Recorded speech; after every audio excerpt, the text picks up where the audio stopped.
शादी थप्पड़ खाने के लिए नहीं की थी। रात के 8 बजे चुके थे। सास गुस्से में नैना को देख रही थी और नैना उनकी आंखों को देखकर डर के मारे कांप रही थी। सास उसे देखकर फुंकारती हुई बोली, तेरी हिम्मत कैसे हुई मेरे घर में ये सब करने की? ले देखकर 4 दिन हुए इस घर में आए हुए और अपने आप को घर की मालकिन समझने लगी है।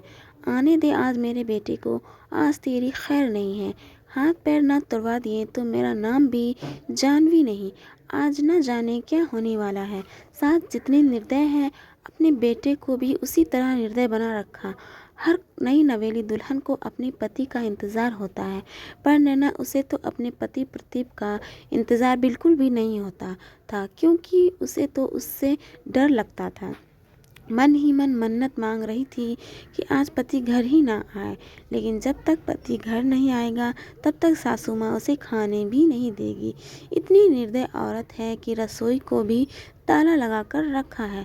आखिर ऐसा क्या हुआ था कि जानवी जी उसे इस कदर डांट रही थी, और आखिर प्रतीक को ऐसा क्या स्वभाव था कि अभी नई नवेली दुल्हन होने के बावजूद भी नैना को अपने पति का बिल्कुल भी इंतज़ार नहीं था। चलिए जानते हैं नैना के बारे में। नैना की शादी प्रतीक से 4 महीने पहले ही हुई थी। माता पिता तो थे नहीं। ग्रेजुएशन पूरा होते ही चाचा चाची ने ही उसकी शादी करवाई थी और फिर अपनी जिम्मेदारियां की इतनी कर ली थी। ना कोई पग फेरे की रस्म और ना ही कोई तीज त्योहार। इधर ससुराल में लेकर सास जानवी जी, पति प्रतीप और एक नंद सिया ही थी जिसकी सगाई हो चुकी थी। छोटा परिवार था। एक प्यारी और शांतिपूर्ण गृहस्थी का सपना सजाए नैना इस घर में आई थी। पर सपने तो सपने ही होते हैं, हमेशा सच थोड़ी ना होते हैं। शांतिपूर्वक गृहस्थी तो सपना ही बनकर रह गई। नैना जहाँ 20 साल की, वहीं प्रतीक पूरे 30 साल का। दोनों की उम्र में पूरे 10 साल का अंतर था। सास जानवी जी नैना के लिए 10 नियम कायदे बनाए बैठी थी। सुबह 4 बजे तक उठकर पूरे घर की सफाई करना, उसके बाद स्नान करके रसोई में जाना, हमेशा मुंह पर घूंघट लिए रहना, सबको खाना खिलाए बगैर खाना ना खाना, और भी ना जाने क्या क्या नियम। नैना को उन नियमों की सख्ती से पालन करना होता था, पर अभी उसकी उम्र ही क्या थी। कई बार गलती भी हो जाती थी। अगर किसी दिन कोई चूक हो जाती तो उसी दिन उसकी शामत आ जाती थी। उस पर हाथ उठाने से भी कोई परहेज नहीं करता था घर में, यहाँ तक कि उसके 5 साल बड़ी नंद सिया भी उस पर हाथ उठा देती थी। शादी के कुछ दिन बाद 8 बजे तक प्रतीक घर नहीं आया था। नैना को बहुत जोर से भूख लग रही थी, तो उसने अपने आप से खाना लेकर खाना शुरू ही किया था कि अभी पहला निवाला मुंह में गया ही था कि इतने में जानवी जी ने देख लिया और चिल्लाना शुरू कर दिया। जब नैना ने बर्दाश्त नहीं हुआ तो उसने कहा, माँ जी मुझे बहुत ज़ोर से भूख लग रही थी इसलिए खाना खा लिया। इससे पहले सासू माँ कुछ कहती, नंद सिया ने आगे होकर नैना को गाल पर थप्पड़ रसीद कर दिया। तुम्हारी हिम्मत कैसे हुई मेरी माँ से जबान लड़ाने की? अपने घर में क्या खाना नहीं मिलता था तुमको जो भूख बर्दाश्त नहीं कर सकती थी? मेरा भाई तुम्हारा पति है, उसका इंतज़ार नहीं कर सकती थी? और औरत तो अपने पति के लिए कैसे क्या कर जाए। इतने में सासू माँ भी बीच में ही बोली, रहने दे सिया, क्या संस्कार सिखा रही है इसे? माँ बाप तो है ही नहीं, और इसके चाचा चाची ने ये मिट्टी का ढोला हमारे माथे मार दिया। रहने दो तू, मैं ही रसोई को ताला लगा देती हूँ। ना रहेगा बांस, ना बजेगी बांसुरी, अपने आप ही एक तरफ चुपचाप बैठ जाएगी। कहते हुए सासू माँ ने वे लगी हुई थाली भी रसोई में ले जाकर रख दी और रसोई को ताला लगा दिया। नैना आंखों में आंसू लिए देखती ही रह गई। 2 घंटे बाद प्रतीक घर आया। तब जानवी जी और सिया ने खूब नमक मिर्च लगाकर उसके सामने बात को परोसा, और वह माँ को भक्त वह तो इतना गुस्से में आ गया कि उसने भी जाकर नैना के गाल पर थप्पड़ लगा दिया। उस दिन उसे खाना तक नहीं मिला। अब आज का ही किस्सा ले। नैना शाम का खाना बनाकर सास और नंद को खाना खिला रही थी।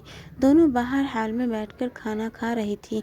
वहीं नैना गरम गरम रोटियां सेक कर दोनों को परोस रही थी। आज सुबह सासू माँ ने सिर्फ 2 ही रोटी खाने को दी थी। इस कारण से नैना को बहुत जोर से भूख लग रही थी, पर प्रतीक तो 10 बजे से पहले आने से रहा। नैना ने बिल्कुल भी भूख बर्दाश्त नहीं हो रही थी। इससे पहले कि सासू माँ और रिया खाना खाकर रसोई का ताला लगा दे, उसने फटाफट से एक रोटी अपने पल्ले में बांधकर अपने कमरे में खोस ली। जब माँ बेटी का खाना हो गया तो उन्होंने नैना को रसोई से बाहर कर ताला लगा दिया। नैना अपने कमरे में आ गई। इधर सासू माँ और सिया अपने कमरे में आराम करने चली गई। जब नैना को लगा कि अब माहौल सही है तो उसने अपने कमरे में बैठी रोटी को निकालकर रोल को कोरी ही खाना शुरू कर दिया। रोटी खाते खाते उसकी आंखों में आंसू भी गिरे जा रहे थे। स्वाभिमान इस चीज़ की गवाही नहीं दे रहा था, पर क्या करे, वे भी समझ में नहीं आ रहा था। उसी समय आंसू माँ किसी काम से उसी तरफ आई और उन्होंने नैना को रोटी खाते देख लिया। बस फिर था क्या हंगामा शुरू हो गया और नैना अब यही इंतज़ार कर रही थी कि प्रतीक घर ही ना आए। अब पता नहीं आज वे क्या करेगा। उस दिन इन सबक सामने रोटी लेकर खाई थी तो थप्पड़ मार दिया, पर आज तो रोटी की चोरी की थी। थोड़ी देर बाद प्रतीक घर आया तो नैना का दिल जोर से धड़क रहा था, माथे पर पसीना आ रहा था। अचानक प्रतीक की जोरदार आवाज़ आई, नैना बाहर आओ। नैना डरती कांपती बाहर आई। देखा तो सासू माँ अभी भी नागिन की तरफ पुकार रही थी। सिया कुटिल मुस्कान के साथ उसकी तरफ देख रही थी और प्रतीक उसकी आंखों तो गुस्सों में लाल हो रखी थी। जैसे ही उसने नैना को अपने सामने देखा, उसने उसके बालों को पकड़कर खींचा और धक्का देकर नीचे गिरा दिया। आहा! नैना की बहुत जोर से चीख निकली। तेरी इतनी हिम्मत कि अपने ही घर में चोरी करती है? रुको, तुझे मैं आज बताता हूँ। कहते कहते प्रतीक ने अपनी बेल्ट निकाली और नैना को मारना शुरू कर दिया। नैना हाथ जोड़ती रही, लेकिन ना उसे तरस आया ना ही उस घर की औरत को। आखिर जब प्रतीक नहीं रुका तो नैना उसे धक्के मारकर दौड़ती हुई घर से बाहर निकल गई। अरे रे, पकड़ो इसे, बाहर कहाँ जा रही है? जानवी जी ने कहा तो प्रतीक ने जवाब दिया, जाने दो माँ, कौन से उसके मायके वाले बैठे हैं जो उसे घर में बिठा लेंगे। आप ही घूम फिर कर वापस आ जाएगी। तुम तो फटाफट मेरे खाना लगाओ, मुझे भूख लग रही है। प्रतीक की बात मानकर जानवी जी ने प्रतीक का खाना लगा दिया और प्रतीक खाना खाने बैठ गया, पर नैना की सुध बुध किसी ने नहीं ली। आखिर थोड़ी देर बाद नैना वापस आई। उसे देखकर तीनों कुटिल मुस्कान के साथ सामने खड़े हो गए। आ गई वापस महारानी? क्या हुआ, मायके वालों ने जगह नहीं दी? जानवी जी ने ताना कसा। देखकर प्रतीक ने भी कहा, जब तक मेरे पैरों में नाक नहीं रगड़ेगी तब तक घर में नहीं घुसने दूंगा। बड़ी गई थी ना मुझे धक्का मारकर। हाँ भैया, इतनी आसानी से माफ़ मत करना इसे। अगर अभी माफ़ कर दिया तो कल को सिर पर चढ़कर नाचेगी। ऐसी लड़कियों का क्या भरोसा। अरे भरोसा तो हमें तुझ पर भी नहीं है, जो अपनी भाभी का सम्मान न कर पाई। वे हमारे घर में का क्या मान बढ़ाएगी। अचानक नैना के पीछे से सिया के होने वाले ससुर जी निकल कर आए। उन्हें देखते ही तीनों के चेहरे की हवाइयाँ उड़ गईं। अरे आप कब आए समधी जी? उसी समय आए थे जिस समय आपकी बहू रोड पर बदहवास सी दौड़ रही थी। अच्छा हुआ हमें आप लोगों का चेहरा अभी से पता चल गया, वरना हमारा घर तो बर्बाद हो जाता। अगर ऐसी बहू हमारे घर आ जाती। नहीं नहीं, कुछ गलत फहमी है पापा जी, मैं आपको समझाती हूँ, आप अंदर तो आइए। सिया ने कहा तो उसके होने वाले ससुर जी ने कहा, कौन से पापा जी? कैसे पापा जी? माफ़ करो, हम तो तुमसे कोई रिश्ता नहीं जोड़ना चाहते, और जो समझाना है ना, वे जो पुलिस वाले खड़े बाहर उनको समझाओ।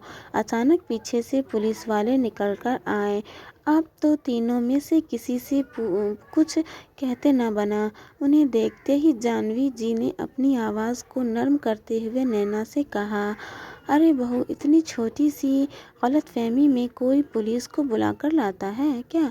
ऐसी छोटी मोटी परीक्षा तो हर शादीशुदा औरतों को अपने घर में देनी ही पड़ती है। आखिर यह तेरा ससुराल है, इसका मान रखना तो तेरी जिम्मेदारी है। माफ़ करना सासू माँ, मुझे ऐसी कोई परीक्षा देने का शौक़ नहीं है।